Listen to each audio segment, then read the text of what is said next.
físico interconectado, isso já não é mais subjetividade, questão filosófica e metafísica, não, vai ser questão de física. Uma realidade física. Né? Agora, eu quero completar esse excelente texto que o Jorginho lembrou com um texto que o Guilherme também apresentou para a gente, uma lembrança, né, da questão 783 de O Livro dos Espíritos.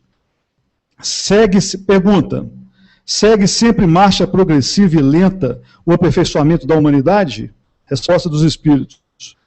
Há o progresso regular e lento que resulta da força das coisas. Quando, porém, um povo não progride tão depressa quanto devera, Deus o sujeita de tempos a tempos a um abalo físico ou moral que o transforma. O homem não pode conservar-se indefinidamente na ignorância, porque tem de atingir a finalidade que a providência lhe assinou. Ele se instrui pela força das coisas. As revoluções morais, como as revoluções sociais, se infiltram nas ideias pouco a pouco, germinam durante séculos, depois irrompem subitamente e produzem o desmoronamento do carunchoso edifício do passado, que deixou de estar em harmonia com as necessidades novas e com as novas aspirações. Nessas comoções, o homem quase nunca percebe senão a desordem e a confusão momentâneas, que o ferem nos seus interesses materiais. Aquele, porém, que eleva o pensamento acima de sua própria personalidade, admira os desígnios da providência, que do mal faz sair o bem. São a procela, a tempestade que saneiam a atmosfera, depois de terem agitado violentamente. Eu quero trazer também agora na ciência 2 complementos fundamentando isso. Deixa eu só dar um toque interessante, porque a escolha da palavra comoção, ela é bem dentro desse contexto que está apresentado. Ó. O tipo de comoção que nós escolhemos aqui, escolhemos essa palavra que identificava tanto o aspecto da movimentação das massas, mas olha só que interessante a definição que está aqui no dicionário. Sentir com emoção, extrema emoção, sentir por um ato ou emoção, derramar lágrimas por uma emoção, ter compaixão. Então, é muito interessante, e aí a gente compreende o contexto da frase do Cristo, né? Essa que eu falei no início, tenho compaixão da multidão.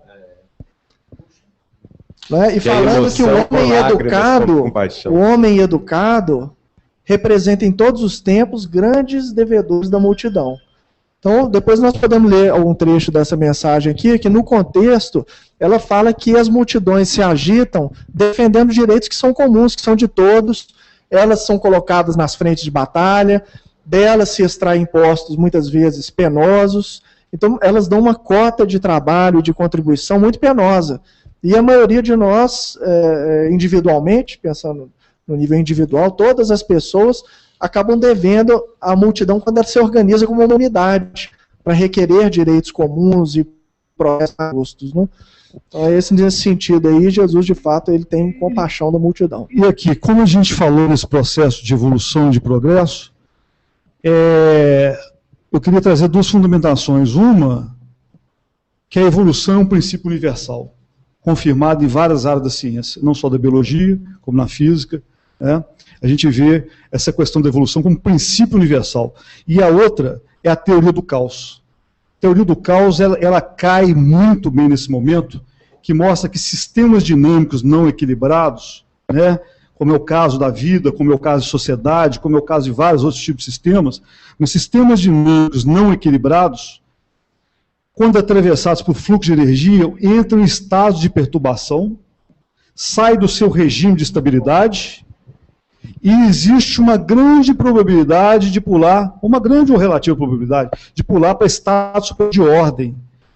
É assim evoluindo para ordens superiores. O que a gente vê nesse processo como sociedade, que a gente está vendo. Sobre isso, interessante. Nesse mesmo capítulo da Gênese, no item 9, Kardec coloca uma segunda mensagem de Dr. Barry. Dr. Barry era um médico inglês nas guerras napoleônicas, naturalmente cuidando dos feridos ingleses, desencarna na guerra napoleônica, e quando vão enterrá-lo, descobrem que ele era mulher, que ele se travestia de homem para exercer a medicina. Lembrou lá Cristo, hein? Lembrou Ave Cristo. Pois é. E curioso que Kardec escolhe esse espírito como um espírito de luz para listar a sua mensagem.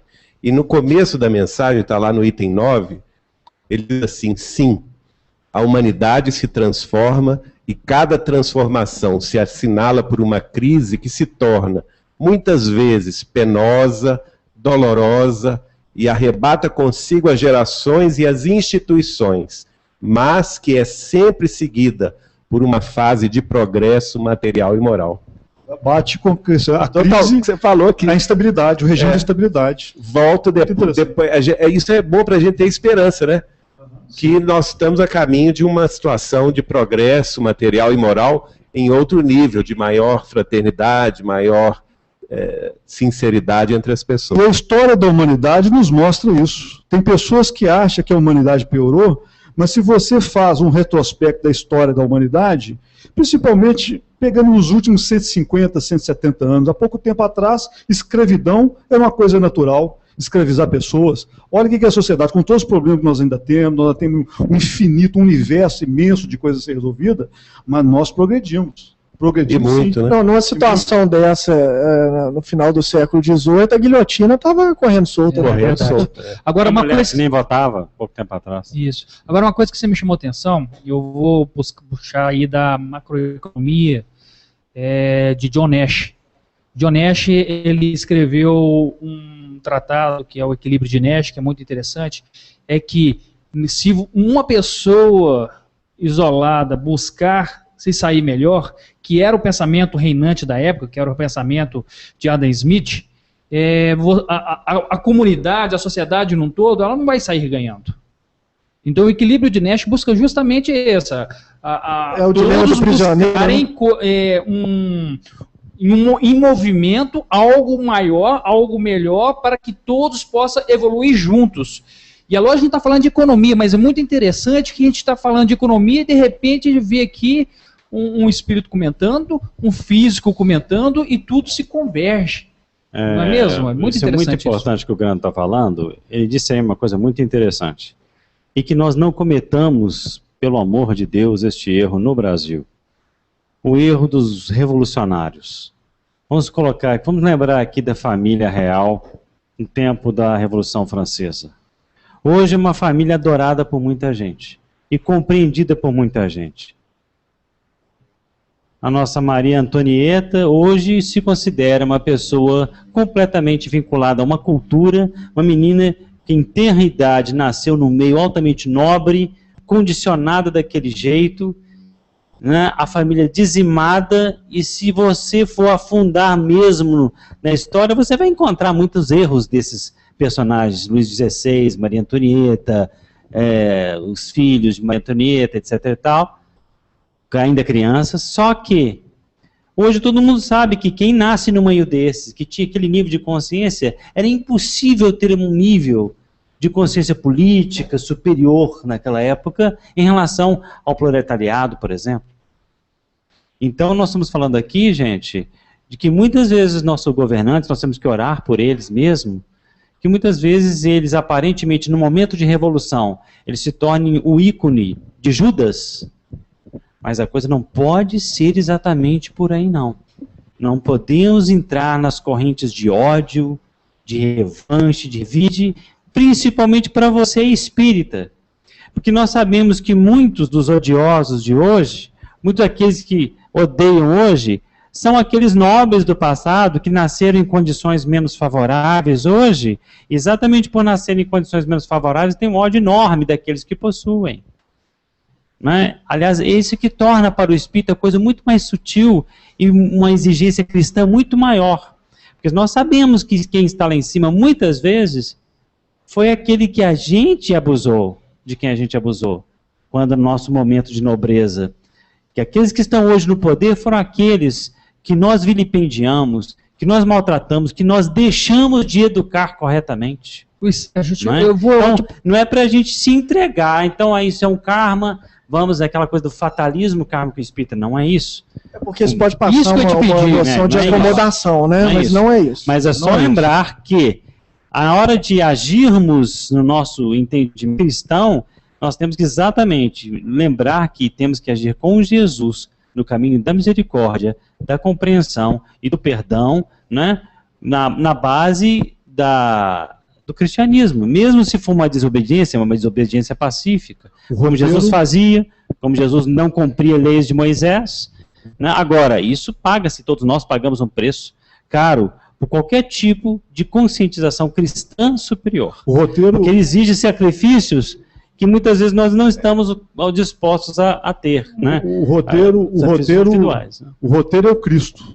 E o Cristo não vem ensinar conformidade e passividade. Ele não veio para os que estão vem ensinar a gente a ter atitude, a assumir compromisso. Agora, ele deu a receita de como fazer.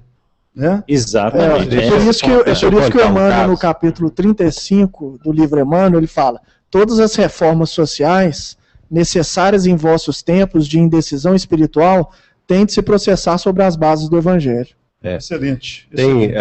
A respeito desse assunto, eu quero contar um caso que eu presenciei, um bate-papo na sala de almoço do Chico Xavier.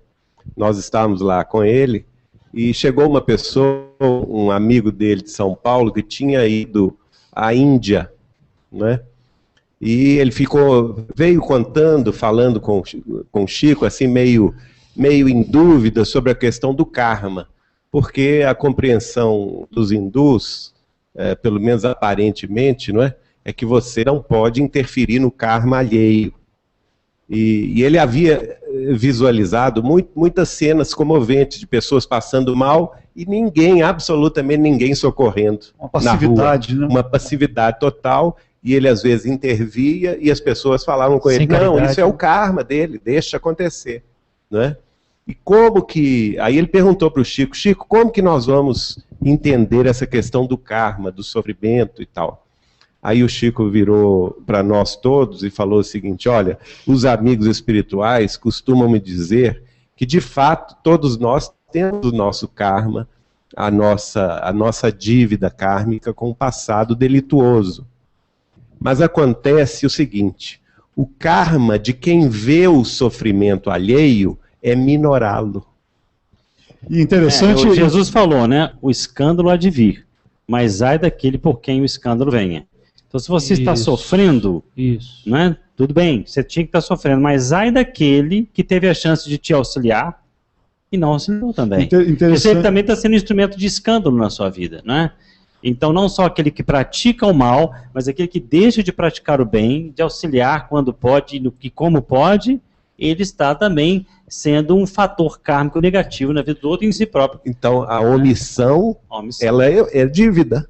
Não é? Se você não age no bem, podendo agir no bem, você está se complicando. Isso é uma coisa muito interessante, porque não existe fatalismo kármico em espiritismo, não absoluto, né, gente?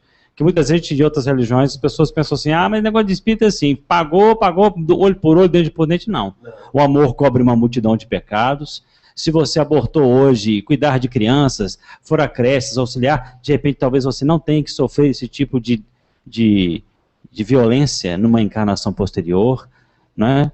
Porque, como diz o Emmanuel, ele fala uma frase muito bonita, ele diz o seguinte: quando a lei chega e bate à tua porta e te encontra a serviço do próximo, reza a divina providência que haja uma suspensão misericordiosa do teu débito, e as pessoas a quem você andou ajudando serão advogados da tua causa, para quando a lei voltar e bater de novo na sua porta, esse seu débito tenha diminuído ao máximo ou até totalmente dizimado. Vamos só lembrar aqui que a gente está tocando nesse assunto, que é no sentido que nós estamos tocando nesse assunto do karma, que é no sentido de nós adotarmos uma postura proativa de auxílio, trabalho e cooperação em relação àqueles que administram os bens comuns, e não de simples cobrança e de ódio, né? E ação sim, cólera, ódio não. Né? E aliás, o seguinte, eu sou testemunha disso, o Chico tinha o hábito de orar constantemente para os nossos governantes, não só do Brasil, mas como da América do Norte, da Europa. Ele fazia orações para os governantes. Ô, Geraldo, eu só queria complementar, porque para não fugir do contexto, o que você colocou, lembrar da parábola dos talentos. Na parábola dos talentos, a lição que o Cristo nos dá? Atitude de socorrer, de ajudar. Multiplicar. Atitude. E outra coisa, do que o Luiz Sérgio estava complementando, como você também, que o Guilherme também trouxe para a gente, do Livro dos Espíritos, questão 932, que é: por que neste mundo os maus exercem geralmente maior influência sobre os bons? Resposta: pela fraqueza dos bons. Os maus são intrigantes e audaciosos. Os bons são tímidos. Estes, quando quiserem, assumirão a predominância. Né? E isso é possível ver nas manifestações, quando nós temos 200 mil pessoas reunidas em atitude. Só, né? Ele tem domínio pela força. Isso. Não é? Isso. Então, quando você começa a agir violentamente, você está dando todo o ensejo do estado ser o que ele sempre foi. Repetir, né? Exato. Luiz, aproveitando o que você está falando, era algo que estava me consumindo aqui. Porque nós estamos falando de karma. E onde que entra essa relação do karma com os problemas que nós estamos passando hoje? E nós estamos falando dessa comoção que o povo está passando. Né? Nós sabemos que há muitos jovens, e até menos jovens espíritas, que estão indo nas ruas, muitas das vezes como líderes da sua escola, do seu grupo de amigos, em manifestação realmente, uma manifestação pacífica. Então, nós lembramos que, apesar de a gente ter dado sobre os karmas passados, aos amigos que estão nos ouvindo, estão trabalhando conosco, para que tenham atenção no que estão fazendo agora. Muita atenção. É importantíssimo exercer a cidadania, é importantíssimo ir buscar uma melhoria da sociedade, isso sem dúvida nenhuma é algo que nós estamos vendo, mas é importantíssimo ter cuidado para não excitar a violência, ter prudência, não se sintonizar com ela, né? Porque isso vai levar ao quê? Vai levar a um karma futuro, dois tipos de karmas, que aí eu gostaria, Luiz, se você pudesse falar para nós qual que é a diferença dos dois. Eu acho que você é uma pessoa bem interessante para falar isso. É o karma individual do indivíduo e o karma coletivo. É verdade. O karma coletivo, segundo a nosso entendimento pessoal, viu, gente? Isso aqui é o que a gente andou estudando. Muitas vezes a gente inocentemente, a gente está dentro de se envolvendo com karma coletivo sem notar. Publicando, todo mundo publicando uma coisa, citando uma ideia aqui que você a violência no Facebook, todo mundo. Uma violênciazinha que você endossa, uma crítica desairosa a um político que você endossa. Você está entrando na questão da intenção menos boa coletiva. Né? Então, por exemplo, uma vez eu estava pensando, isso aqui é coisa bem viagem na maionese, né? Não teriam sido uma questão kármica das torres gêmeas americanas, Hiroshima e Nagasaki? Inclusive as consequências de não ter nem corpos no final, tudo virando pó. Me lembrou na hora, a questão, pode ser uma grande mentira isso aqui, mas me lembrou. Mas eu falei, por que teriam aquelas 3.500 pessoas... É uma suposição que nós estamos uma suposição. Falando. Mas nós sabemos que, naquela época da bomba atômica, aqueles que endossaram, professores de faculdade que endossavam uma ideia brilhante como aquela... Né? Mediante a reencarnação. Outros que fizeram teses, outros que deixaram brechazinhas em algum livro, em alguma expressão, que poderiam estar naquela torre, porque estavam endossando e se comprometendo... Né, coletivamente com o karma, não especificamente que aqueles ali construíram a bomba, entendeu? Então nós temos que... Tem uma coisa que eu estava lendo aqui do Emmanuel, dizendo assim, as sociedades que escravizaram o braço humano são hoje obrigadas a afagar, por filhos do seu próprio aqueles que elas furtaram a terra em que se lhes situava o degrau evolutivo. Hordas invasoras que talam os campos de povos humildes e inermes, neles renascem como rebentos do chão conquistado, garantindo o refazimento das instituições que feriram ou depredaram. Agrupamentos separatistas que humilharam irmãos voltam na pigmentação e detestam, arrecadando a compensação das próprias obras. Citadinos aristocratas, insensíveis aos problemas da classe obscura, depois de respirarem o conforto das avenidas suntuosas, costumam nascer em bairros atormentados e anônimos, bebendo no cálice do pauperismo os reflexos da crueldade risonha, com que assistiram no outro tempo a dor e a dificuldade dos filhos do sofrimento. Isso mostra como é que nós, espíritas, temos a obrigação de não ver a coisa tão linearmente, como às vezes a pessoa que não tem o entendimento reencarnacional pode se dar ao direito de ver, não é? a gente sabe que o erro não deve ser endossado em hipótese alguma, seja erro de governante, seja erro de governado, né?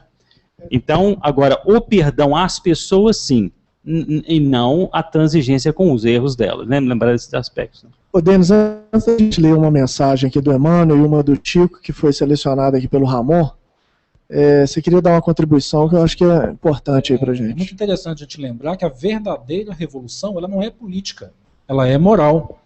Né? E é basicamente muito bom. É a verdadeira transformação do homem. Não é trocar governantes, mudar pontos específicos na nossa política, é a nossa transformação moral que vai efetivamente nos levar a uma sociedade nova.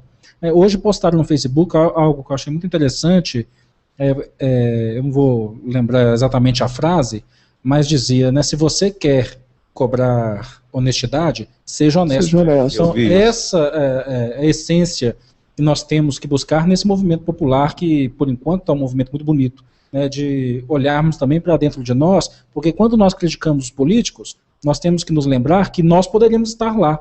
E se eu estivesse lá, naquela posição, assumindo aquelas responsabilidades, como que eu me postaria? Ô, rapaz, eu sou síndico de um prédio com 5 apartamentos e eu passo um aperto inacreditável.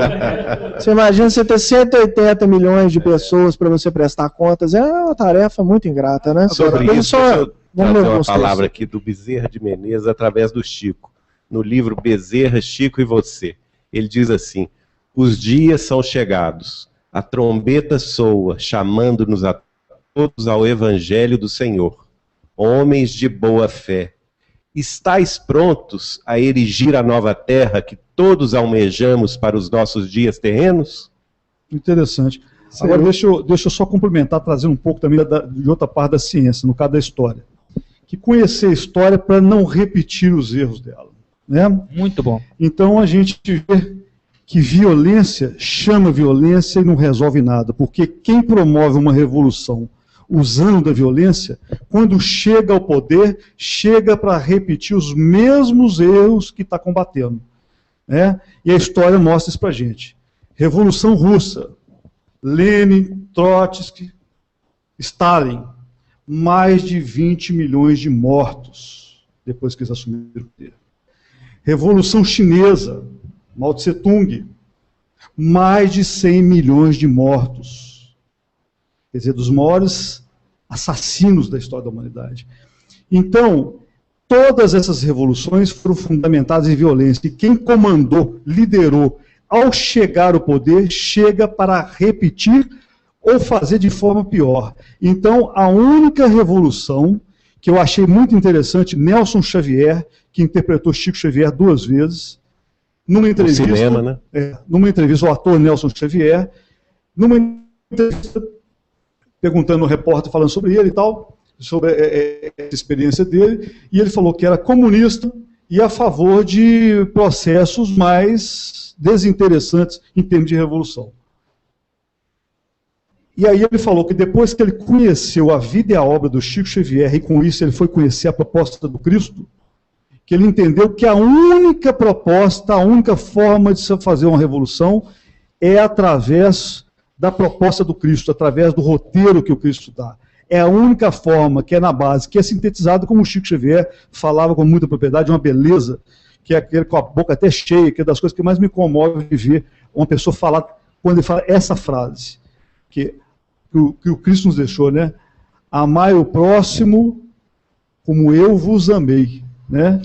Amar como eu vos amei, não como a gente ama, não é amar o próximo como nós nos amamos, é amar o próximo como Cristo, com o amor do Cristo. Com o amor do Cristo. Nós vamos tentar. Então, essa é a verdadeira proposta de mudança da humanidade. E que o Nelson Xavier falou que é a única proposta que realmente a gente vai tentar resgatar esse áudio, um outro áudio também que está no Pinga Fogo, quando o Chico ele é interpelado, isso foi uma contribuição do Ramon, que nos mandou essa mensagem aqui para ilustrar esse momento do nosso bate-papo, em que o Chico responde o seguinte: na própria entrevista que prendeu milhões em frente à TV, 40 anos atrás, há trechos que deixam bastante clara essa disposição. Perguntando a sua posição, se sua posição era conformista, por exemplo, Chico Xavier respondeu. Então o contexto, para nós entendermos, era o seguinte: no Pinga Fogo, na década de Guerra 70, Fria, uma situação política, um programa de televisão, que foi os maiores audiências, né? Década de 70, o governo Médici era um delicadíssimo. E aí meio que perguntaram para ele, né, o que a gente faz com essa moeda aqui, né? O que a gente faz com a moeda aqui? É de César, devemos pagar os impostos ou não? O Chico, ele então fala o seguinte: o espiritismo, nós vamos tentar colocar o áudio original, tá, pessoal? Mas se estiver aqui com a minha voz aqui, que seja. O espiritismo nos pede paciência para esperar os processos da evolução e as realizações dos homens dignos que presidem os governos, cooperando de nossa parte, tanto quanto possível, para que as leis desses mesmos governos sejam executadas. E o Emmanuel, no livro Consolador, para a gente encerrar aqui o nosso bate-papo, no sentido de porque tudo isso gira, por que nós não estamos falando de política? Não é? Porque a política do mundo ela passa, ela é transitória, e a gente está defendendo uma política nova.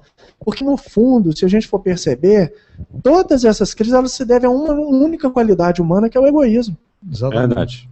Então, eu tenho convivido com jovens que participam. Sabe o que acontece? É interessante, né? Aqui em Belo Horizonte tinha uma página na internet convidando para um desses movimentos, na rua. 1.200.000 pessoas foram convidadas. 150.000 pessoas confirmaram a presença no evento. E participaram do evento cerca de 200.000 pessoas, mais ou menos. Isso estava na mão de 2 ou 3 jovens que eu converso com eles com uma certa frequência, para tentar colaborar de alguma forma, né? Eles não têm a menor ideia do que eles estão, com as energias que eles estão mexendo, a verdade é essa. Mas foram destinados por algum motivo, e isso não é também por acaso, como nós vimos aqui, a estarem nessa posição. E eu falei com eles várias ideias que são completamente fundamentadas no Evangelho, mas falei com outras palavras. E eles estavam assim, não, mas isso é incrível, você tem que vir aqui nas assembleias aqui que nós estamos fazendo. Então a realidade é essa, gente. Todo o espírito de mudança que se almeja, ele está baseado na diminuição do egoísmo e no amadurecimento espiritual para formar grupos cada vez mais colaborativos, é isso. Olha que interessante, Guilherme, uma frase que está na Revista Espírita de outubro de 1866, Kardec está falando sobre as mudanças sociais, a regeneração. Tal estado de coisas supõe uma mudança radical no sentimento das massas, um progresso geral que não poderia realizar-se senão saindo do círculo das ideias estreitas e terra a terra, que fomentam o egoísmo. Sensacional. É exatamente isso. Vamos pedir para o Geraldo Quando ler. nós não abandonarmos o egoísmo... Não tem solução, não. Isso aí, o processo é exatamente Revista isso. Espírita de outubro de 1866. Eu vou pedir para o Geraldo aqui, nós vamos tentar contextualizar essa mensagem, só para a gente fechar esse bloco, com uma música e tudo, para a gente passar para o bloco seguinte, que vai ser muito especial, mas é uma mensagem do Emmanuel no Consolador. Eu creio que isso aqui é a mensagem do número 60, né? A resposta de número 60. É a resposta à pergunta de número 60. A pergunta é: como se deverá comportar o espiritista perante a política do mundo? E Emmanuel, através de Chico Xavier, respondeu: o sincero discípulo de Jesus está investido de missão mais sublime em face da tarefa política saturada de lutas materiais. Essa é a razão porque não deve provocar uma situação de evidência para si mesmo nas administrações transitórias do mundo. E quando convocado a tais situações, pela força das circunstâncias, deve aceitá-las, não como galardão para a doutrina que professa, mas como provação imperiosa e árdua, onde todo êxito é sempre difícil. O espiritista sincero deve compreender que a iluminação de um mundo, salientando-se que a tarefa do... Está errado. O espiritista está faltando sincero. Coisa aí. Que é a iluminação de uma consciência no mundo. O espiritista sincero deve compreender que a iluminação de uma consciência no mundo, salientando-se que a tarefa do Evangelho junto das almas encarnadas na Terra é a mais importante de todas, visto constituir e consolar e instruir em Jesus, para que todos mobilizem as suas possibilidades divinas no caminho da vida. Trocá-la por um lugar no banquete dos estados é inverter o valor dos ensinos, porque todas as organizações humanas são passageiras em face da necessidade de renovação de todas as fórmulas do homem na lei do progresso universal, depreendendo-se daí que a verdadeira construção da felicidade geral só será efetiva com bases legítimas no espírito das criaturas.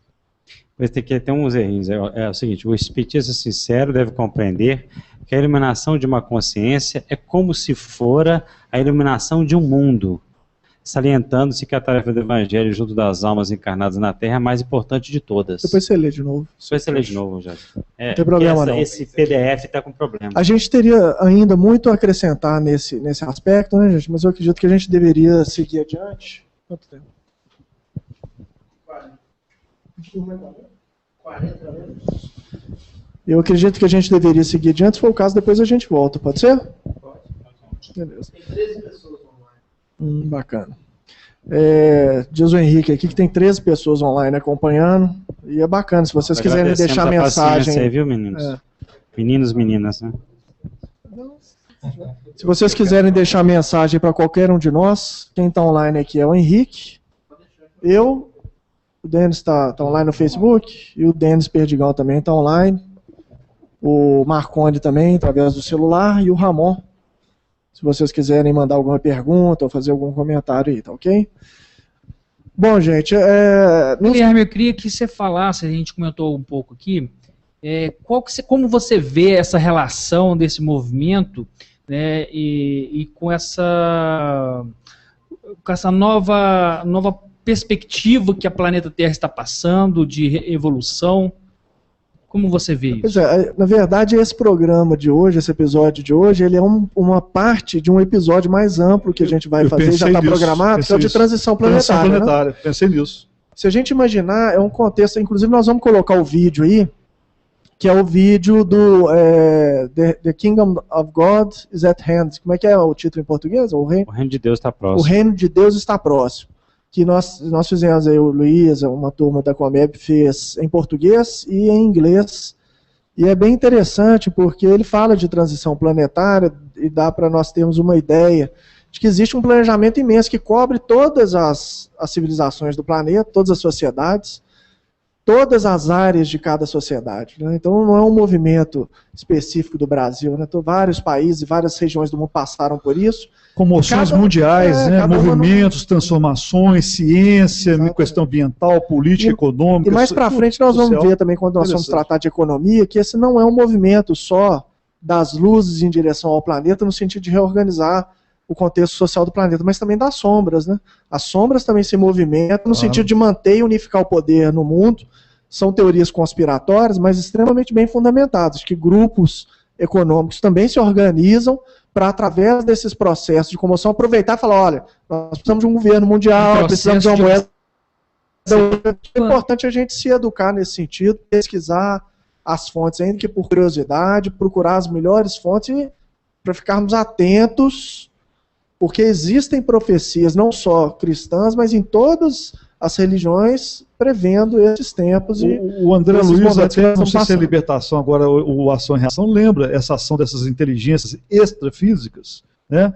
Inteligências que estão em outro estado de realidade, no plano espiritual, em região de trevas, como ele define, que comandam essas pessoas, que procuram, através do pensamento, né, subjugar a humanidade, colocar, de certa forma, encaminhá-la usando até o entretenimento. Até quase um processo de escravização psíquica, né? Esse é o ponto que o Dauro está falando aqui, eu acho muito importante. Colocar assim como zumbis, como gado, né, como um rebanho conduzido e usado nesses processos, né, e que não deixar que as luzes do conhecimento, as luzes da espiritualidade venham para poder nos libertar. Isso que o Dauro está falando, eu acho de fundamental importância no caso específico da nossa nação. Eu tenho acompanhado, não acompanhado, porque eu acho que antes de encarnar o Chico já estava psicografando a vida décadas, né? Mas acompanhando o que os espíritos, tais como Humberto de Campos, o famoso jornalista brasileiro que desencarnou e se escreveu pelo Chico, e outros tantos, Emmanuel, como eles veem a cultura brasileira desde os idos de 1920, 1930.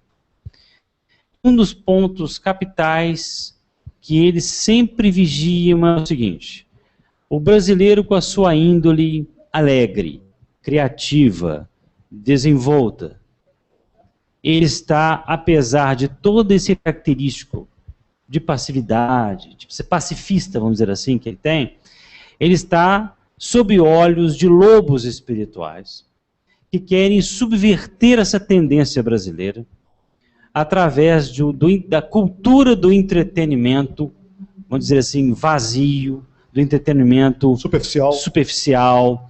E isso foi, eu diria, na minha opinião pessoal, muito sensual, muito conseguido. Com certeza.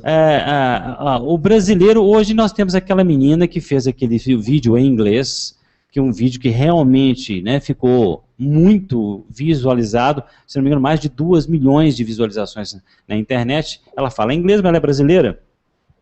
E uma coisa que todos nós que já fomos no exterior podemos ter constatado isso. Você diz que é do Brasil, o que o estrangeiro pensa? Mulher, né? As formas da mulher, samba, carnaval e futebol. Carnaval, futebol, muito sexo, muita coisa relacionada a isso. Isso realmente nos constrange muito, muitas vezes. Às vezes você está em lugares respeitáveis, uma vez estava na Inglaterra, num lugar respeitou todo mundo ali, o ambiente estava bom, mas a hora que eu disse que era brasileiro, o assunto, o nível da conversa desceu tanto que eu comecei a me sentir, poxa, eu, por ser brasileiro, só pelo fato de ser brasileiro, eu desci o nível da conversa lá para o chão. Quer dizer, não foi você, aí foi o fato de eu ser brasileiro, né? O estereótipo que a gente vendeu para o estrangeiro, que a gente vendeu esse estereótipo, né? E isso muita gente, quantas mulheres brasileiras já não foram desrespeitadas lá fora por causa desse jeitão da gente, quer dizer, isso aqui os espíritos falam constantemente. Tem uma mensagem do Humberto de Campos... Só antes de você colocar, eu gostaria brevemente, é a velha chamada a velha fórmula romana, usada para domínio: pão e circo. Pão e circo. Isso está sendo muito falado. Entretenimento, distração das coisas elevadas, das coisas profundas que libertam, que é aquilo que o Cristo falou, que eu quis até trazer na primeira apresentação. Conhecereis a verdade e a verdade vos libertará. A importância do conhecimento. Deixa eu ver se o trecho que você tem do Humberto de Campos é o mesmo, porque eu tenho um trecho pequeno aqui, que é do último capítulo do Brasil. O Chico mesmo falava o seguinte: gente, vamos sorrir, mas não o sorriso dos tolos. Esse sorriso que desconhece a desgraça, que desconhece as tragédias. Nós vimos, por exemplo, eu concordo que os jornais devam colocar tudo que está acontecendo de ruim para a gente comer, entender a tragédia. Mas quando você não coloca também, por exemplo, o lado bom das coisas... Por exemplo, um jornalista, aí ele colocou uma coisa muito interessante, que a imprensa estava dando muita ênfase só na questão ruim, só na baderna, né?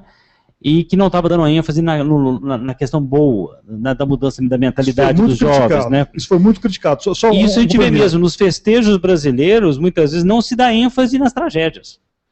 Né? Na hora do carnaval, por exemplo, às vezes na primeira página você vê os melhores desfiles. Que morre muito mais gente do que nessas... E morre muito mais gente, pessoas nos hospitais. Por excesso. E as mensagens espíritas, não.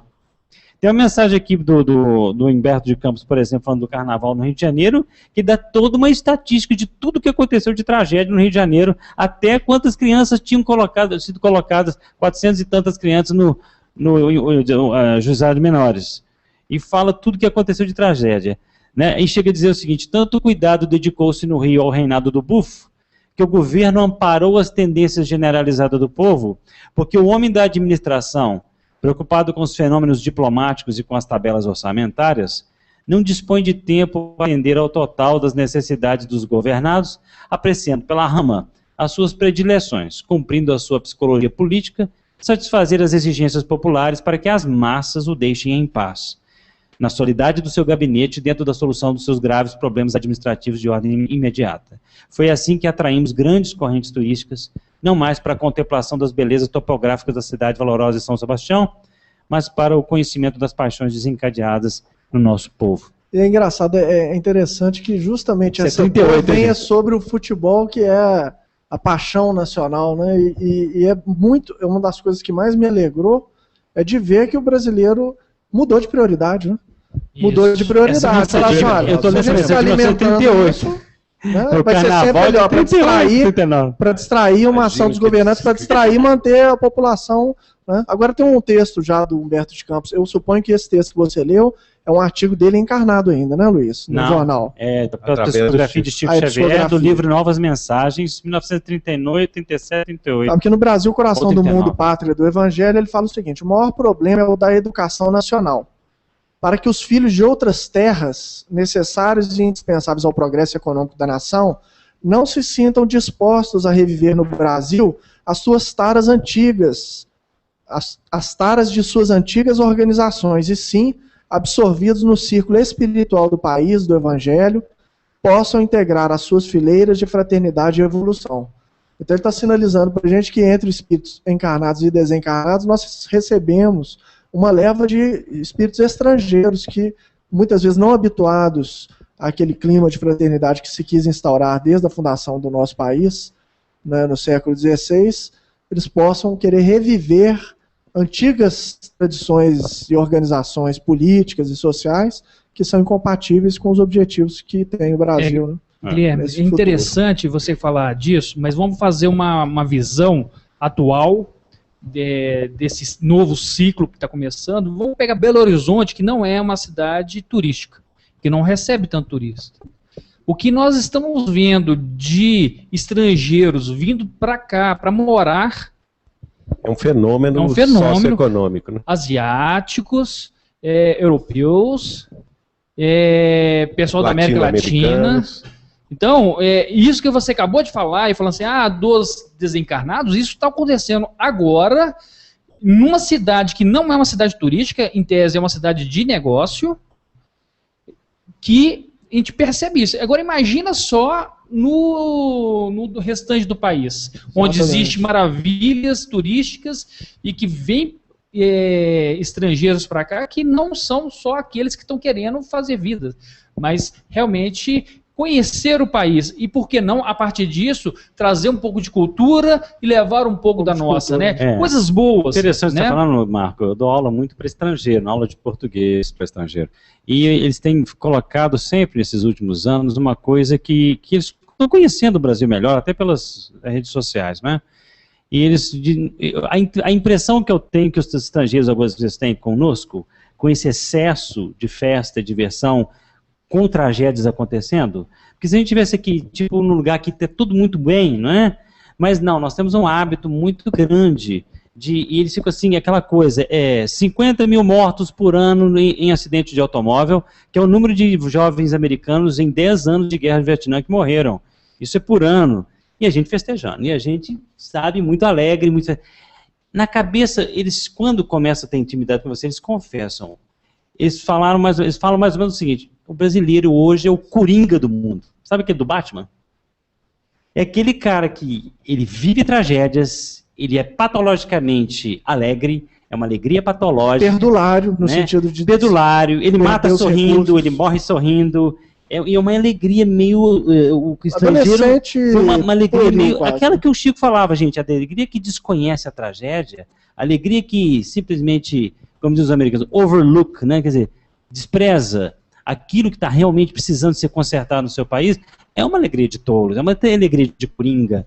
Então, vamos manter, quando eles falam, o Humberto de Campos fala aqui que o carnaval é a maçã podre do Rio, mas na sua intimidade, porém, está a semente generosa dos elevados sentimentos da alma brasileira, e no carnaval está, porque é o quê? A espontaneidade, o acolhimento, a criatividade, a fraternidade, né? Todos ali iguais, isso está ali, mas sempre devido a esses interesses aí, às vezes dos próprios administradores, que querem ficar mais em paz no seu gabinete para cuidar das coisas, vão dando para a multidão, alimentando essas coisas, só que chega num ponto que a multidão amadurece. E ele começa a sentir esse extremo vazio, que ser coringa, meu filho, não é brincadeira, não. E por é muito patológico. Por outro lado, né, Luiz, nós não podemos esquecer também que os estrangeiros têm os seus problemas também. Com certeza. Se os países, né, os países mais ricos não têm os problemas relacionados à carestia econômica, né, carência econômica, tem muitos outros Né? Não, eles admiram relacionados demais, à afetividade, por exemplo. Eles admiram demais e eu acho que eles estão nessa torcida muito grande para que o Brasil mude, porque eles reconhecem no brasileiro inteligência, capacidade, um potencial imenso, tanto físico, quanto espiritual, quanto moral e intelectual, e a coisa não anda, né? Então eles ficam assim, por quê? Eles ficam, por que é que não acontece? Né? E por que você se diverte? Talvez faltava essa mobilização social. Pois é, eu até queria entrar nesse aspecto da mobilização social agora. E eu queria fazer, e não é do meu perfil fazer isso, mas eu acho que é importante, que é realmente convocar todas as pessoas de bem no sentido de manterem essa organização, mas de uma maneira diferente. Pacífica. Mas é até diferente o seguinte, às vezes até não presencial em determinados momentos, porque ir às ruas constantemente em multidões, isso gasta uma energia, esse processo ele não se sustenta ao longo do tempo. Além dos perigos, né? Além dos perigos, ela pode perder o domínio uma hora. E as pessoas não... Assim, eu convoco sinceramente os espiritualistas, sobretudo, de que não se enganem no fato de que se as massas não tiverem as ruas, as mudanças vão deixar de acontecer. Não é assim. E um vídeo que mostra pra gente essa imensa possibilidade, e notem que há uma ressalva importante a ser feita, de que esse vídeo não foi feito pensando numa situação específica como a do Brasil, que vive uma democracia política.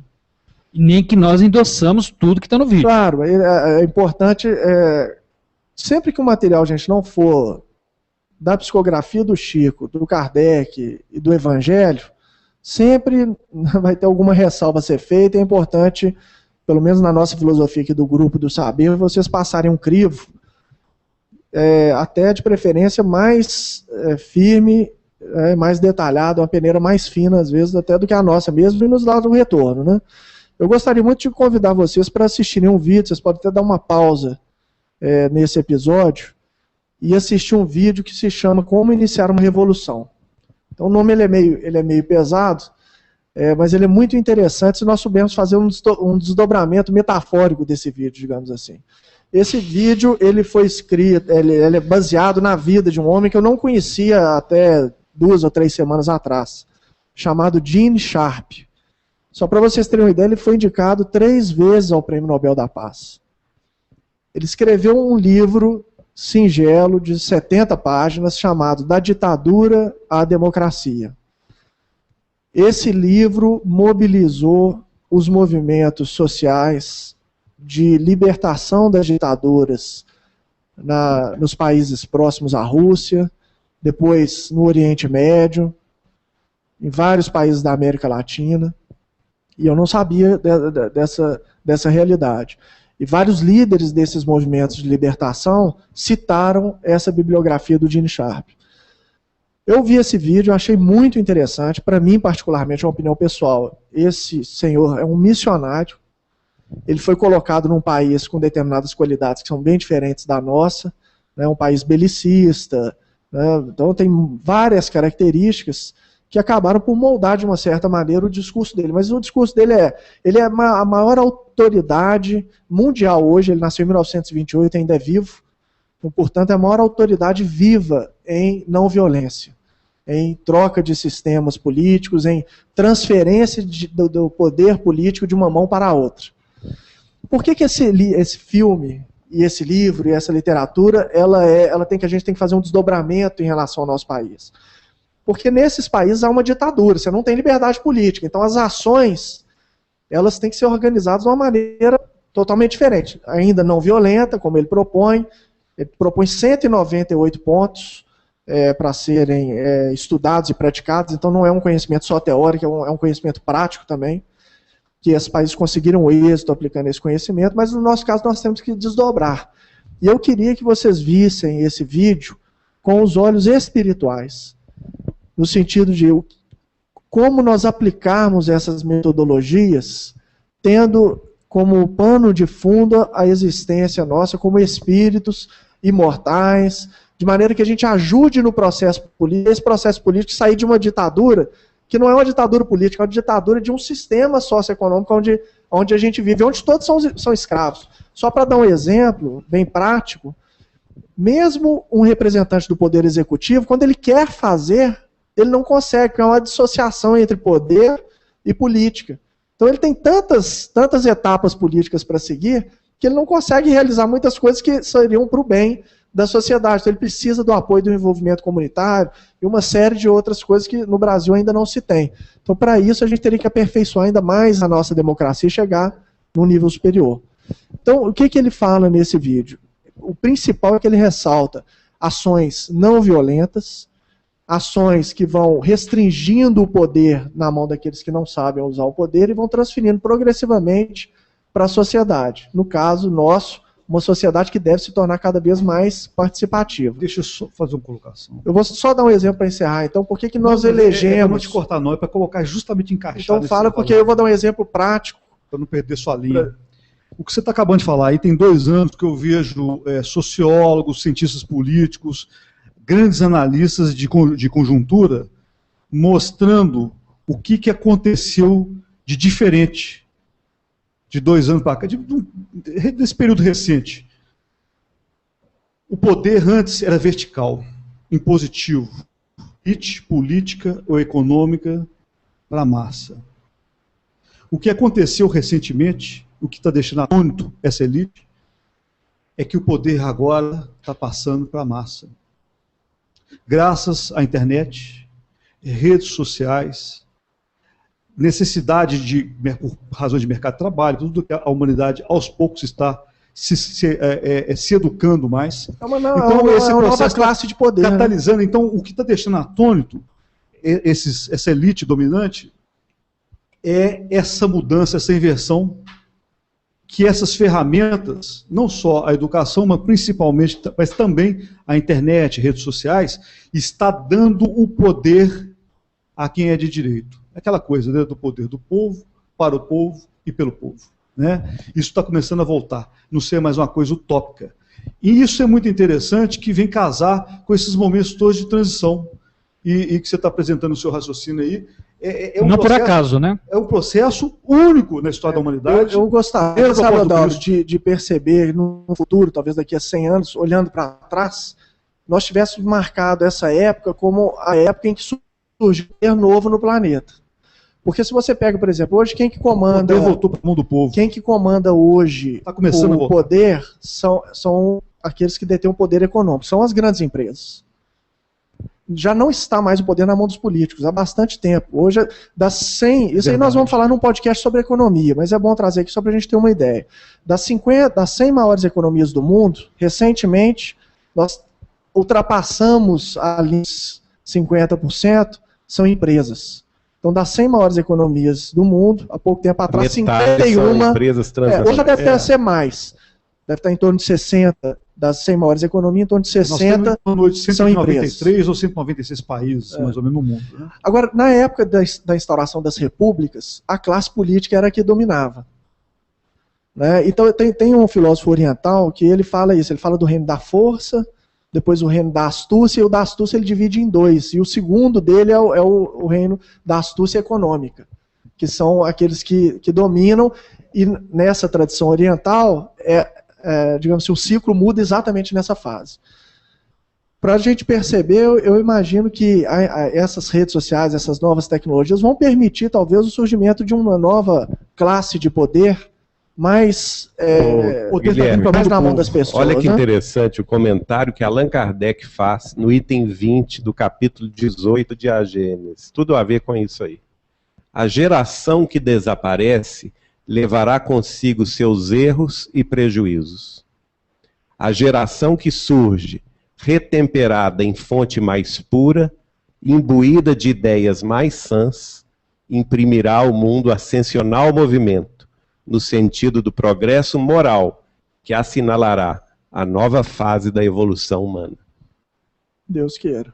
É isso mesmo. Então, agora para dar um exemplo prático, tá?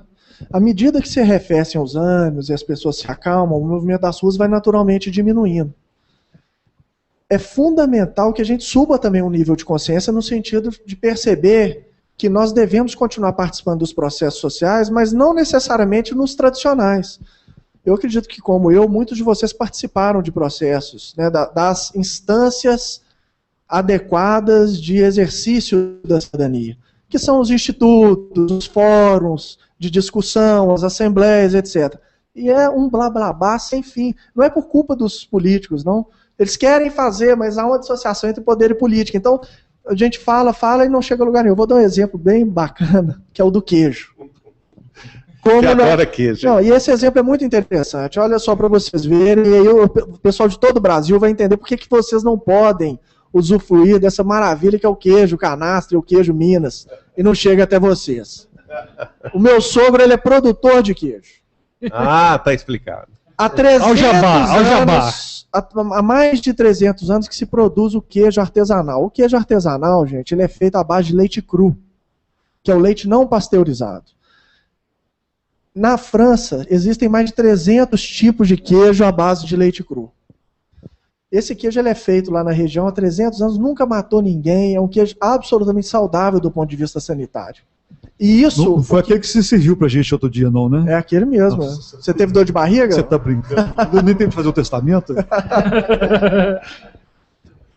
O que acontece? Os produtores das regiões produtoras de queijo de Minas já estão há anos tentando uma liberação do CIF, que é um selo, para poder comercializar esse queijo nacionalmente. Sabe por que eles não conseguem? Por causa do lobby da indústria da pasteurização, que impõe, né, como nos Estados Unidos, o consumo dos laticínios pasteurizados, à base da pasteurização. Segundo eles, é para garantir uma qualidade sanitária maior. Então, essas informações que eu dei para vocês já é suficiente para ver que é uma luta absolutamente inglória. Então, depois de um tempo, o pequeno produtor que tem que lutar contra um grande industrial, ele perde o fôlego e se cansa. Então, essas participações em esferas tradicionais, elas muitas vezes não surtem um efeito. E nós temos, e aí a minha esperança de que vídeos como esse do Gene Sharp nos inspirem a usar estratégia para conseguir avanços, e uma das aplicações dessa estratégia é exatamente essa que nós apresentamos aí no início do caso. O Felipe Mascarenhas colocou um grupo da prece, reuniu milhares de pessoas. O primeiro passo para elaborar qualquer estratégia, das várias possibilidades que foram colocadas para nós, aquela que a gente seria melhor para o primeiro momento seria, olha, nós temos que nos sintonizar com o mais alto, porque, como o Luiz Sérgio fala, o Geraldo fala, o comando desse mundo não está na mão dos homens, quaisquer que sejam eles. O comando é superior, e se a gente se sintonizar com esse comando, a gente pode realmente avançar muito mais. E a oração é necessária. E é uma das propostas do Portal Saber que está em sintonia, que é com a proposta do Cristo, com os princípios. E ela é científica. Essa é a grande revolução. E ela é científica. Tem vídeos... Vamos passar um pouquinho de sargento pro nosso lado aqui, né, gente? Essa é a grande revolução. Essa é a grande revolução. Mas vamos aproveitar e falar do Cristo revolucionário. Qual que é a revolução que o Cristo... Olha, a única verdadeira revolução. Tá na bola, vamos fazer o gol, né? Quando Cristo chegou aqui e personificou que é a grande e mais poderosa força existente na natureza, querendo nos ensinar o caminho de acessar essa energia, mas para isso nós temos que nos munir de toda uma experiência de responsabilidade, porque Deus não pode entregar a chave do seu reino para pessoas inconsequentes. Então nós temos que aprender no capítulo da grande responsabilidade para acessar o amor. Então o amor, ele vai, como diz o apóstolo Paulo, que a vossa caridade, o vosso amor, abunde em toda ciência, em toda sabedoria. E aqui, quando Jesus coloca lá a ideia da ressurreição, que a vida acontece após a morte, e quando nós aqui trabalhamos tanto no campo da física quântica, no campo da paranormalidade, das evidências, porque, gente, evidenciado para nós, como já é, mas para muita gente não é, a vida após a morte, a ressurreição dos mortos, muda-se todo o processo sociológico humano. Como é que vai ficar a ciência da medicina, né? A sociologia, as relações sociais, as guerras, as revoluções? Como é que fica quando o ser humano tiver plena consciência de que isso aqui é passageiro, que ele não está sozinho, que nós vamos voltar aqui quantas vezes precisar de voltar, e quando você invade a casa do vizinho, né? Amanhã você nasce dentro da casa do vizinho para sofrer as consequências daquela invasão. Quer dizer, que você... É aquela história, da nuvem das testemunhas, né? Exatamente. Que estão à nossa volta. Pegando o aspecto da não violência, um exemplo que a gente não pode deixar de dar é também o filme do Gandhi, que eu acho que merecia estar nesse post também. Esse filme tem disponível no YouTube. E a Índia passou por um momento, né, de não violência, libertou 300 milhões de pessoas nos Estados Unidos, com a não violência. Não violência. Então teve momentos de violência, tiveram momentos de enorme violência, e um que ficou gravado na minha mente, eu gostaria que vocês procurassem esse trecho do filme, que simboliza exatamente o que o Luiz Sérgio falou, de nascer na casa do vizinho. Né? Um homem hindu, acho que eu vou contar como se ele fosse hindu, porque eu não sei se ele era hindu ou muçulmano, mas um homem hindu, o Gandhi estava fazendo uma greve de fome, né, um jejum, na verdade, nem é greve de fome, era um jejum político, não, um jejum de postura, um jejum de motivação para as pessoas. E ele já estava muito fraco, à beira da morte, bem assim, frágil, fragilizado, sem forças. E a cidade onde ele estava assim, na mais absoluta bagunça, rebelião, lutas, hindus.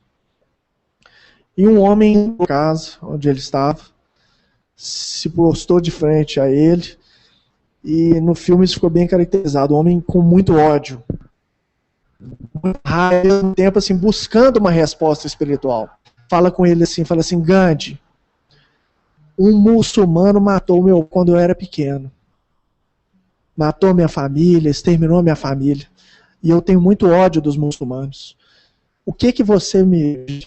Ele perguntava sem a menor esperança de resposta. Assim, vê essa violência. Ele estava querendo dizer: olha essa violência. Isso é um motivo. Eu fui tocado por essa violência quando eu era pequeno. E o Gandhi, quase sem forças, fala com ele o seguinte: fala assim, olha, pegue uma criança hindu cujos pais morreram e eduque essa criança. E o homem fica, né, com aquela ideia, ele fica chocado, né, fica surpreso. Mas o Gandhi complementa: você deve educá-la e criá-la como muçulmana. Então não existe uma outra forma de passar por determinadas coisas, não sei, entendendo que a não violência ela é mais eficaz. E é isso que o trabalho do Gene Sharp mostra. Mano, fala do drama da Índia, nós estamos falando aqui, que ele diz o seguinte: lá um nasce no mosteiro e o outro nasce na mansada, né, na pobreza. Aí depois trocam. O que estava no mosteiro nasce na pobreza, o que estava na pobreza nasce no mosteiro. E tem ficado assim nos milênios, até que algum dia, um que estiver no mosteiro dê a mão para o que está lá na pobreza, quebra-se um ciclo kármico de milênios, e a coisa começa a acontecer de forma diferente. E Luiz, olha para você ver as estratégias que a gente podemos usar, usando uma coisa agora popular. Para a gente sair... Brasil, imagine só, né? Para a gente sair um pouco da teoria. Não sei se a ideia é boa ou se é ruim. Eu estou colocando aqui minha cara a tapa até para que as pessoas mesmo avaliem. Mas eu, meditando sobre estratégias que a gente poderia usar, me veio a seguinte ideia. O Luciano Huck é um cara que eu admiro bastante. Eu acho que ele faz um trabalho interessante, ele procura ao máximo, dentro do possível, do que as massas exigem, elevar um pouco o nível do programa dele, enfim. Contra ele eu não tenho absolutamente nada. Mas ele é a pessoa mais curtida da internet, principalmente pelos jovens. Ele tem 10 milhões de seguidores no Facebook. E as pessoas estão sempre reclamando das emissoras, né, e querendo uma mudança de postura. Olha, se a popularidade dele cair de 10 milhões de seguidores para 1 milhão, vocês acham que não vai mudar alguma coisa? É uma estratégia. Então é uma estratégia de não violência, é algo que as pessoas podem continuar organizando como manifestação, podem adotar posturas desse tipo, posturas do tipo: ó, não vamos ligar numa determinada emissora no dia tal, não vamos comprar de uma determinada marca que patrocina um determinado evento. Tem milhares de formas inteligentes. E é isso que eu queria convocar as pessoas para fazer. Uma vez assistindo esse vídeo, que as pessoas usem a grande criatividade que o povo brasileiro tem para elaborar estratégias criativas de manifestação política, econômica, no sentido de transferir o poder de determinadas mãos para outras mãos. Agora, se nós queremos ter o poder, temos que ter a maturidade. E aí essa de vivenciar mais o evangelho, dar o exemplo, ser um líder servidor, esse jovem que eu estava conversando com ele falou isso comigo. Falando sobre o evangelho com ele disfarçadamente, já sei de onde você está tirando isso. É do livro Monge e o Executivo. No sentido do líder servidor. Exatamente, a questão do cristão, o que é a atitude do cristão, geralmente? Ele tende a ir fazer o que ele tem que fazer por conta própria. Se a massa o segue, tudo bem, está seguindo. Entendeu como é que é?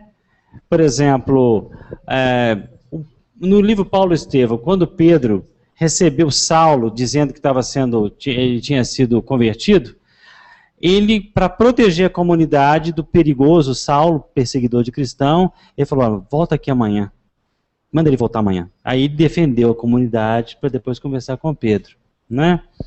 E Madre Teresa também, ela saiu do convento dela, mas ela não impôs aos seus colegas de convento para sair com ela. Ela tinha uma missão e ela falou, eu tenho que sair desse convento porque a minha missão não coaduna com a capacidade dessas meninas aqui do convento ou com a missão delas. Então eu vou embora, vou fazer por conta própria e alguém, se por acaso alguém me seguir, alguém quiser ir comigo, tiver coragem, vá, me siga, né? Porque nós cristãos temos que tomar muito cuidado realmente no campo da fomentação das massas.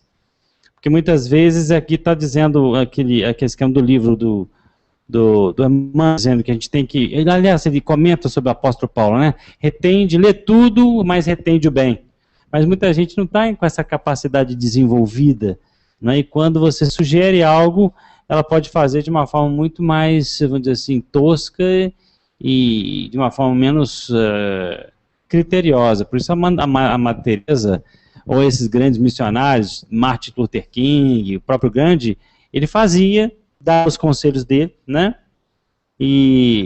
Mas sempre dando exemplos de altos níveis de sacrifício pessoal. Mas o que diferencia essas pessoas de nós?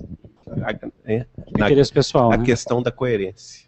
É verdade, o interesse pessoal, a pessoa se sacrifica, ela está lá, ela está exercendo o poder, mas sem nenhum interesse pessoal. Exato. Totalmente. E eles viveram na prática o que pregavam. Chico Xavier, Gandhi, Madre Teresa, eles vivenciaram na coerência da ação aquilo que eles acreditavam. Né? Porque muitos de nós conhecemos muita teoria de fraternidade, de amor, de solidariedade, mas nós não vivenciamos isso dentro de casa, não vivenciamos isso no trabalho, dentro da sociedade, não é? Então, aí é o entrechoque das vibrações que precisam mudar para que o mundo mude. E nesse sentido, é importante as pessoas não terem uma expectativa muito elevada também com relação à transformação do mundo imediata. Porque isso paulativo, né? Exatamente. É um processo de degrau após o outro. Então, assim, a nossa evolução individual a gente pode adiantar com mais ou menos esforço, mas a evolução coletiva, ela é sempre mais lenta, mais morosa, isso é natural, as pessoas não acharem que as coisas não estão avançando, né? Como a gente falou, no final do século XVIII, a guilhotina já estava rolando assim, mas estava comendo solta. Qualquer coisinha, é o repórter que falou, isso é guilhotina, o político é guilhotina, e quem inventou a guilhotina... E quem instituiu ela também foi guilhotinado. Perdeu o pescoço. Deixa eu provocar aqui um assunto que diz a todos nós espíritas, né, que é a questão do mundo dos espíritos. Porque essas revoluções, essas comoções também acontecem no mundo dos espíritos.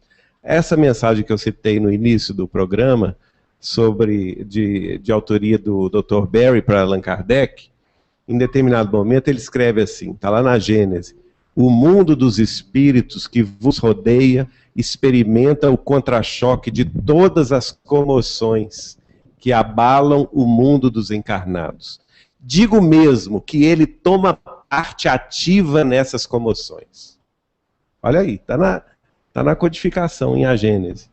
E mais adiante... Está em André Luiz, né? E mais adiante ele vai dizendo: ficai, portanto, certos de que quando uma revolução se produz na Terra, abala igualmente o mundo invisível, onde todas as paixões, boas ou más, se exacerbam como entre vós. Indizível efervescência entra a reinar na coletividade dos espíritos que ainda pertencem ao vosso mundo e que aguardam o momento de a ele volver. Olha que curioso. Puxa vida, hein? A agitação dos encarnados, gente, isso aqui é o retrato do mundo que nós estamos vivendo. A agitação dos encarnados e desencarnados se juntam às vezes e frequentemente mesmo, já que tudo se conjuga na natureza, as perturbações dos elementos físicos. Então são os grandes terremotos, as grandes catástrofes, as mudanças climáticas, as mudanças ambientais, né? Tudo se conjugando dentro... Doenças. As doenças, doenças novas, né? Etiologias obscuras. Talvez esse podcast nosso seja de fato assim, o primeiro de uma série no sentido de abrir caminhos e perspectivas do conhecimento desse período mais amplo de transformação, né? Sem dúvida. Talvez ele, de uma certa... Nós estamos agora com a mania de fazer séries especiais. Se esse fosse uma série especial, seria Transição Planetária, com certeza, né? Mas olha só, isso é o início da transição, né? Esse podcast. Mas olha a conclusão do Espírito do Dr. Berry, que para mim é a das mais belas passagens da codificação. Olha aqui. Dá-se então verdadeira confusão geral, após a qual o céu volta a estar sereno e a humanidade, reconstituída em suas novas bases, imbuídas de novas ideias, começa a percorrer nova etapa de progresso. É no período que o Espiritismo florescerá e dará frutos. Trabalhais, portanto, mais para o futuro do que para o presente. Era necessário que esses trabalhos se preparassem com antecedência, porque eles traçam as sendas da regeneração, pela unificação e racionalidade das crenças. Ditosos os que deles se aproveitarem desde já. Muito interessante. Eu estou vendo aqui uma foto bem interessante, acho que tem tudo a ver com essa parte aqui, que foi até postada pela Ila, né? Um rapaz com uma placa, um cartaz, né? Escrito assim: vamos botar as nossas pernas para orar, né? E bem interessante, porque é exatamente o que nós estamos falando. É um movimento pacífico e quem tiver dúvida, comece a ler as obras de André Luiz para começar a entender o poder que há na oração, né? E é fantástico. Nós vamos colocar 2 vídeos muito interessantes, exatamente mostrando, porque nesse processo de convidar as pessoas, muitas se manifestaram ateias, materialistas. E a gente falou só, isso não é motivo para você participar do grupo, não. Para você não participar do grupo. Exato. Deixar de participar. Isso não é motivo para você não participar, ou deixar de participar do grupo, não. Primeiro porque você pode acreditar em pensamento positivo, na força do pensamento. Mas se você não acreditar, assista esses 2 vídeos aqui, que você pode se surpreender. E quais são eles? Pois é, um dos vídeos, na verdade os 2, eles falam sobre a questão da mecânica quântica e da ação do pensamento sobre a matéria. Tem um vídeo que é da reunião das pessoas para meditação, que reduziu em 30% a criminalidade em Washington. Foi em 1972, parece. Então é um relato dessa... E foi uma iniciativa do FBI, falando assim, não, se houver essa meditação coletiva e essas preces coletivas, a criminalidade vai cair. E o FBI foi parceiro do evento, acho que 4.000 pessoas se reuniram e caiu 25%, 30% a criminalidade. Mas e de mecânica quântica qualquer?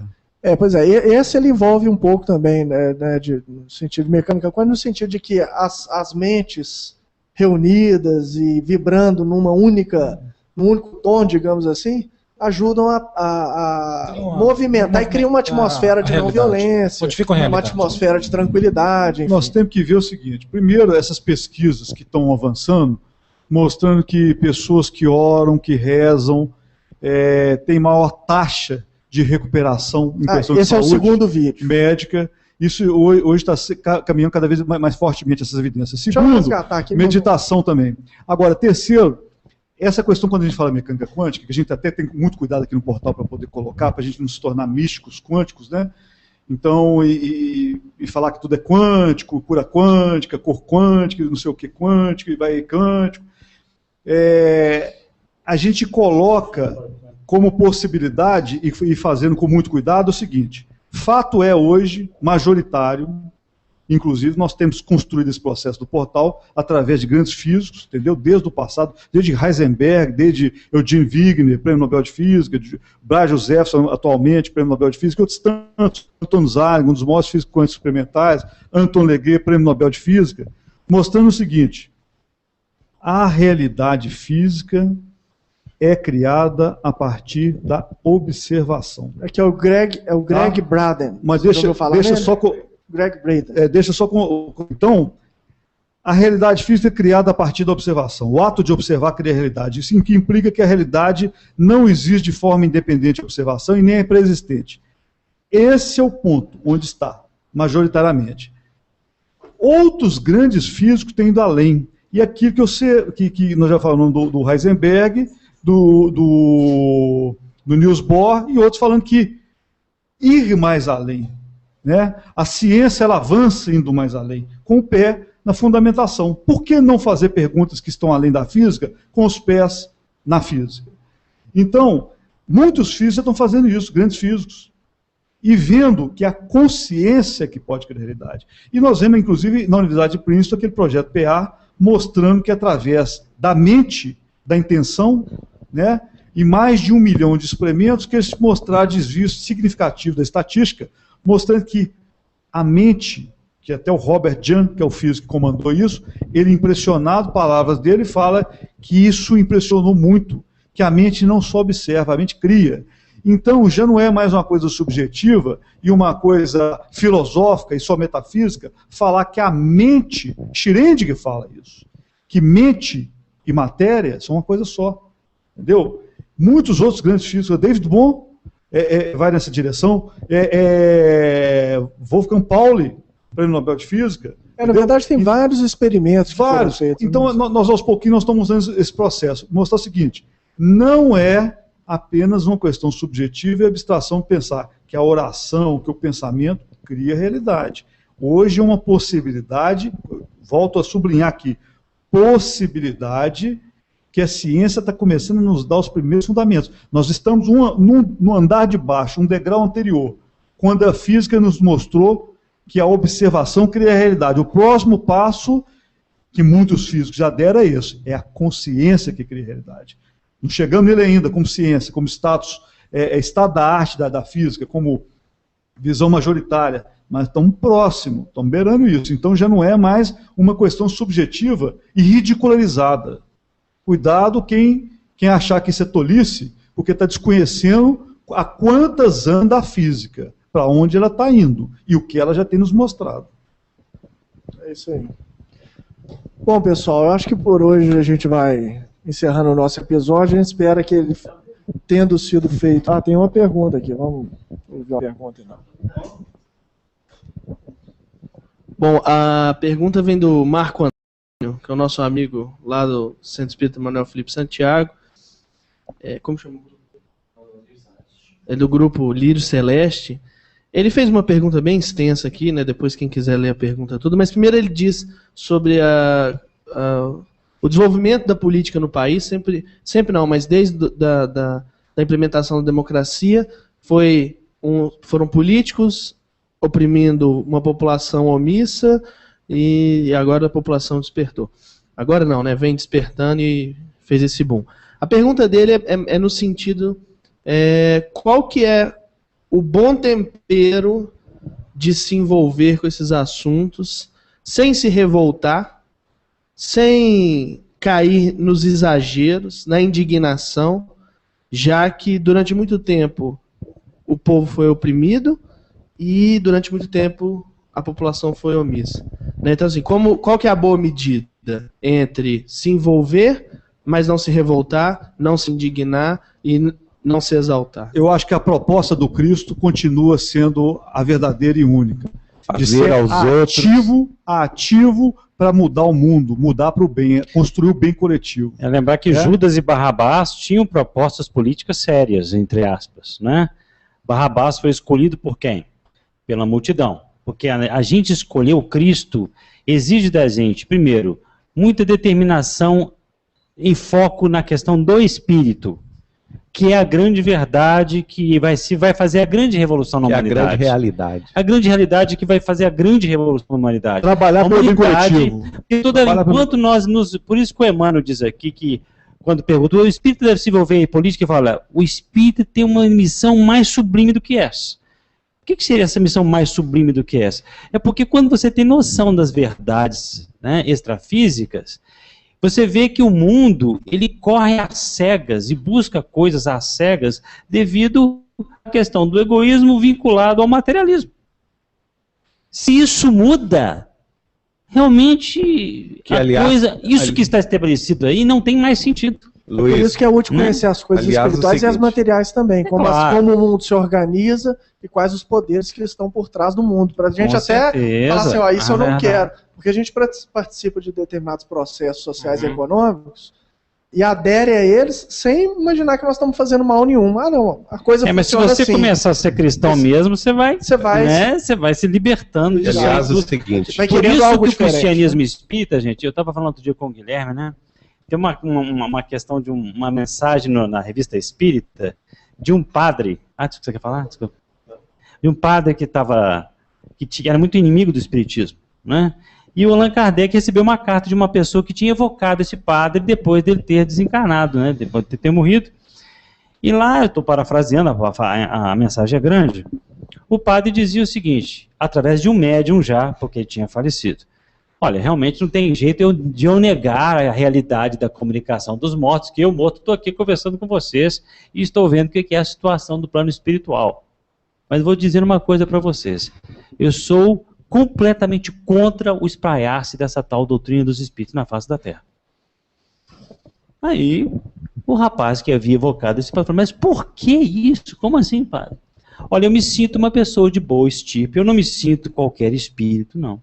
E eu quero manter todo um esquema, né, de conforto, para eu nascer aí na Terra da forma que eu quero, digamos assim, na dinastia que eu quero, do jeito que eu quero, das situações que eu quero.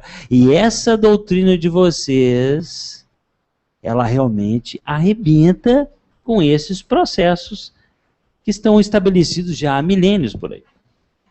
Olha a profundidade, vamos dizer assim, do espiritismo nesse nível. Mas é por isso que Allan Kardec coloca que o principal objetivo do espiritismo não é combater nem disputar com outras religiões, mas é combater e acabar com o materialismo. É isso mesmo. Tem uma outra pergunta aqui, você quer ler?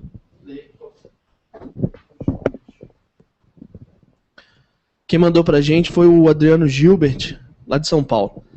Grande colaborador aí do Portal Saber. Fez o velhaco no episódio anterior do 2000 anos. Muito bem feito, por sinal. Ele pergunta o seguinte, mas alguma notícia da espiritualidade sobre a situação específica do Brasil neste momento? Se este movimento coaduna com o processo evolutivo do país? Bom, eu tive contato com duas mensagens, né, que é uma da Marlene Nobre. Que... Doutora Marlene Nobre recebeu em São Paulo uma mensagem muito bonita. Mas essa é a antiga, não é? Não, essa foi esses dias. Não.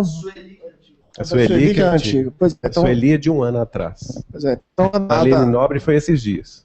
Comenta um pouco para nós, Geraldinho, sobre essa mensagem. Pois inclusive uma mensagem coletiva, né? O espírito não se identificou, são vários espíritos. Dentre eles o próprio Freitas Nobre, ex-marido dela, que já faleceu, e eles falam exatamente convocando os espíritas para a vigilância, para a oração, não é?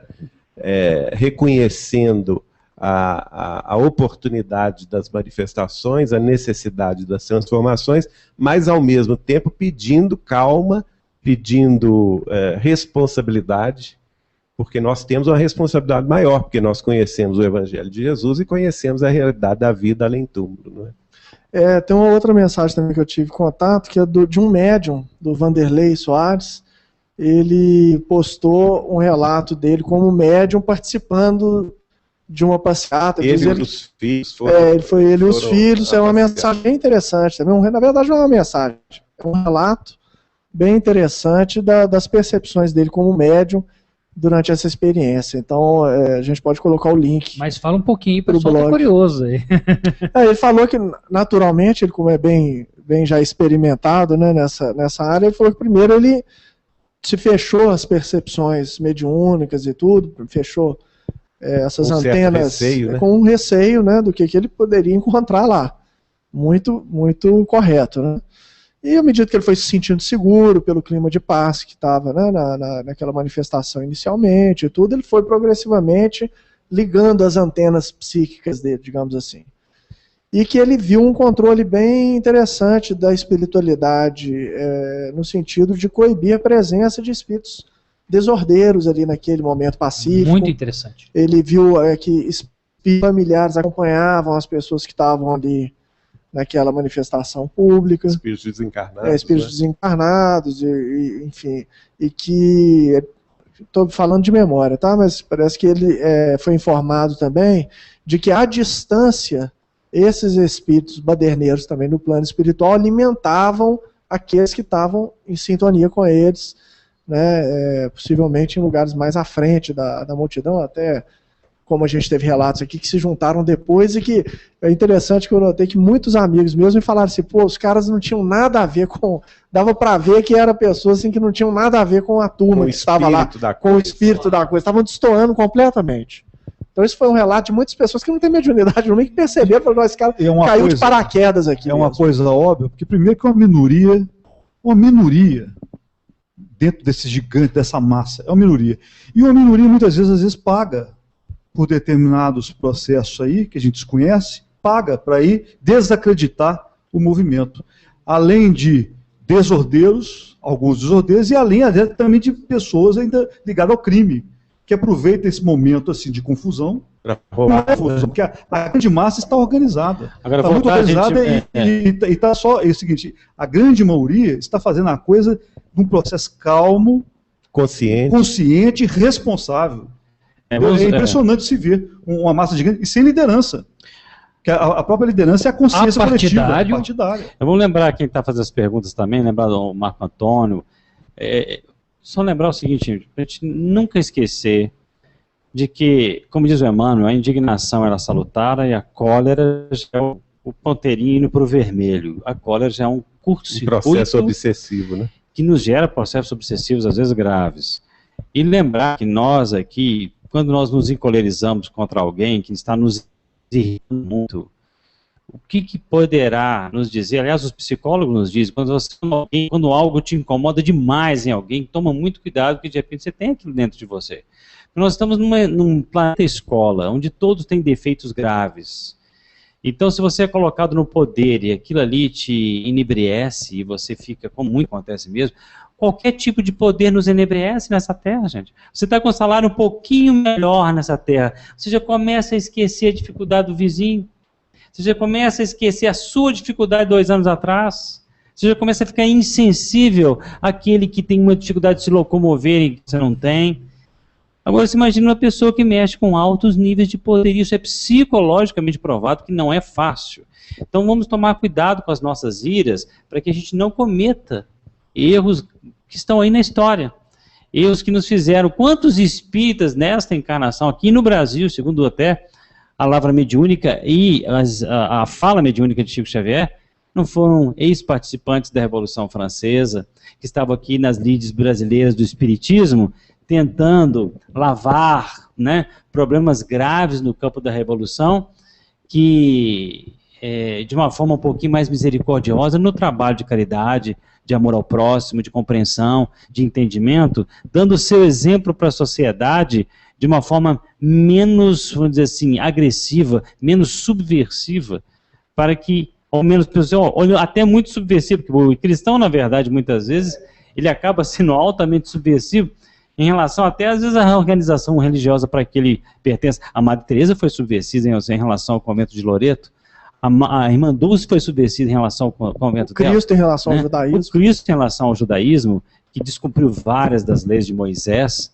né, e não cumpria as leizinhas ali, mas cumpria as leis maiores. Então lembra que o cristão, ele... O apóstolo Paulo, ele diz, gente, obedeça às autoridades, cumpra a sua obrigação, cumpra o seu dever com o Cristo, que você vai estar, né, realmente agora... Desculpa. A Eleonora Escobar também está elogiando aqui, ó, muito bom o programa, parabéns a todos, realmente a nova era está aí, podemos entender que estamos onde nosso pensamento está. Viva as novas tecnologias.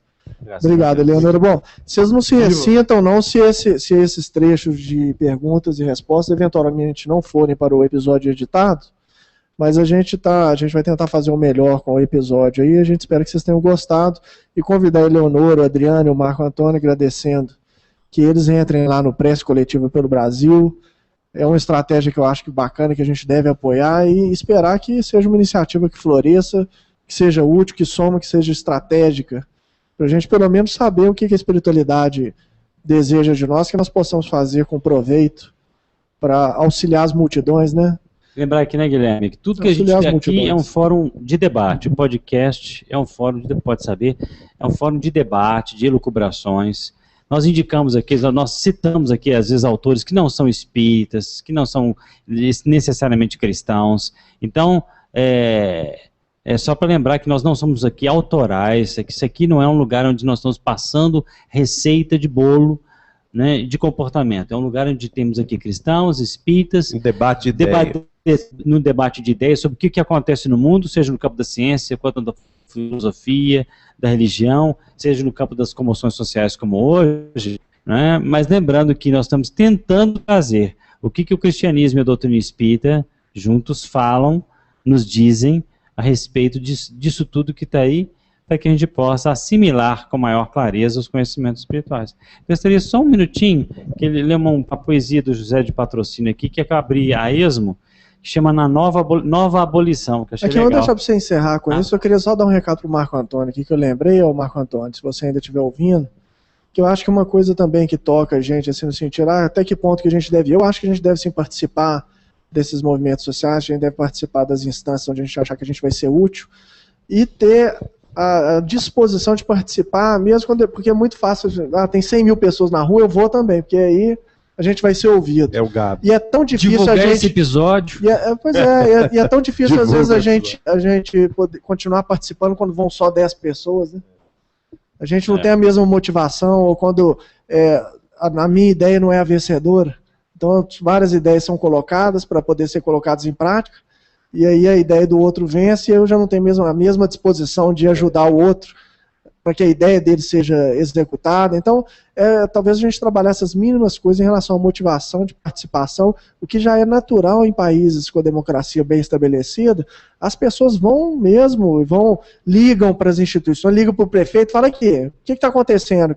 Liga para a televisão, para a emissora, fala, que lixo é esse que vocês estão passando? E a gente não liga, a gente reclama sentado no sofá, né, de um programa de televisão que está passando, mas se você entra no site, tem o telefone da emissora lá, você liga, a pessoa te atende e você pode falar, olha, poxa, eu não estou entendendo o que é isso que vocês estão passando, não, meu filho está aqui do meu lado e vocês passam isso, eu queria que vocês colocassem. A gente acha que não faz diferença, mas se nós nos organizarmos ainda mais com essas tecnologias que tem aí, e 5 mil pessoas ligarem no mesmo dia para a prefeitura falando a mesma coisa, nós mudamos. Agora, nós temos que sair dos estádios um pouco, né? Ou seja, a energia que nós gastamos toda semana nos estádios, né? O Emmanuel falava sobre isso, se a população brasileira conduzisse essa energia que ela gasta nos estádios aí para torcer para os próprios times, nada contra a diversão, obviamente, mas se uma parte dessa energia fosse direcionada, né, para correr atrás dessas conquistas aí, pô, em um ano a gente mudava muita coisa para ajudar as pessoas. Deixa eu só contar um caso, que pouca gente sabe disso. O Chico tinha essa atitude participativa. Lá em Uberaba, por exemplo, ele gostava de ir sempre à periferia, e quando o abacateiro ficou todo urbanizado, todo bonitinho, que era assim, né, ele ia para o lugar mais distante, a prefeitura logo corria, asfaltava a rua e tudo mais. E depois ele foi para a Vila do Pássaro Preto, que era mais distante. E ele fazia as distribuições de alimentos, de roupas, de presentes para a população mais carente, sempre aos sábados à tarde. E no final, quando ele voltava para casa, muitas vezes ele ligava lá para o diretor da Companhia de Águas e Esgoto de Uberaba, reclamando que a família de Dona Fulana estava sem água, né, que a prefeitura ligava também para a prefeitura, pedindo para a prefeitura instalar luz na rua tal, que as famílias não tinham luz, né? E eles praticamente obedeciam o que ele mandava, porque era principalmente que porque sentiam que nele não havia interesse pessoal de poder. Exato. Ele não estava querendo ser eleito para nada, não queria ser líder de nada, ele estava querendo ajudar uma pessoa que não é ele nem a família dele especificamente. Isso, obviamente, é de lisura cristã típica. E é isso que faz a diferença dos cristãos para aqueles que você sente que tem uma pegada de interesse pessoal no negócio, né? Que está querendo... É o caso de uma vez, numa mensagem do Humberto de Campos sobre ecumenismo.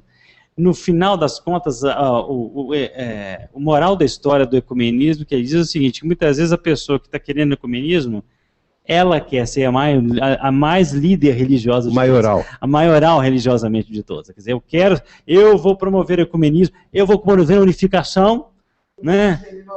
Isso, eu vou promover a unificação dos espíritas. Eu vou promover a unificação em torno de quem?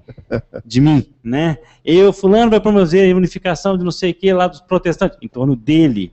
Então isso fica suspeito, isso mostra que tem treva, que tem isso, realmente é a distinção que existe entre o cristão e às vezes o político comum, não é? Deixa eu fazer uma leitura aqui só para preparar o próximo episódio de transição planetária. Registrar o outro aqui que se manifestou, que é o Melorlan Benkavod. Muito bem. Eu já colocou aqui, ó, parabéns, tudo muito bom. E o João Pedro também, que falou aqui, que está sempre acompanhando, fantástico, pode crer, já estou no aquecimento para fazer a edição desse episódio. Muito bem. Obrigado. O mais rápido possível. Valeu, João. Mas olha, só provocando aqui para a gente deixar cenas do próximo capítulo, né? Allan Kardec, item 10 do capítulo 18 do livro A Gênese. Ele comenta, anunciando a época da renovação que se havia de abrir para a humanidade e determinar o fim do velho mundo, a Jesus foi, pois, lícito dizer que ela se assinalaria por fenômenos extraordinários, tremores de terras, flagelos diversos, sinais do céu. Muito bom. O Luiz, então encerra para nós lendo esse poema, que a gente está aqui ansioso para escutar. Poema de José do Patrocínio, psicografado por Francisco Cândido Xavier. Nova abolição. Prossegue a escravidão implacável e crua, não mais senzala hostil, escura e desumana. A incompreensão do amor, no entanto, continua, em domínio cruel de que a treva se ufana. Mas a luz do Senhor não teme nem recua. Na ansiedade, na dor sublime se engalana, e das graças do templo aos pasmos da rua, erige a liberdade augusta e soberana. Irmãos do meu Brasil, encantado e divino, do Amazonas ao Prata, ergue-se a Deus um hino, que exalça no Evangelho a grandeza de um povo. Fustiguemos o mal, combatendo a descrença, descortinando além da noite que se adensa, a alvorada feliz de um mundo livre e novo. Eu quero complementar isso aí, lembrar poesia de Castro Alves, psicografada por Chico Xavier, chamada Brasil, que se encontra no Pinga Fogo, não sei se é 1 ou 2, que complementa o que vocês falaram, chama Brasil, o Cristo no Leme, e ele vai construindo Castro Alves, um espetáculo, viu? Poesia, para quem está acompanhando a gente. Ô, João, você que vai editar aí, já pode buscar aí o Pinga Fogo. Brasil, tem o Pinga Fogo. Castro Alves, psicografado pelo Chico Xavier. Bom, pessoal, bacana. A gente vai se despedir aqui de vocês. Mas vamos mostrar aqui o pessoal que está aqui. O Marconi está aqui também.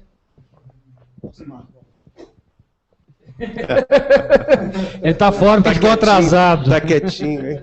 E o Ramon também, que está aqui, que mandou, embora ele esteja fisicamente aqui, ele me mandou uma mensagem pelo Facebook. Vocês acreditam nisso? Já que a gente usa a tecnologia aqui, tecnologia, né? Se eu tentar falar com ele, ele não vai prestar atenção aqui agora, então vou mandar pelo Facebook. Eu, Ramon! É isso aí. Sim, um grande abraço, pessoal. Valeu. Grande abraço. Até mais. Tchau, tchau.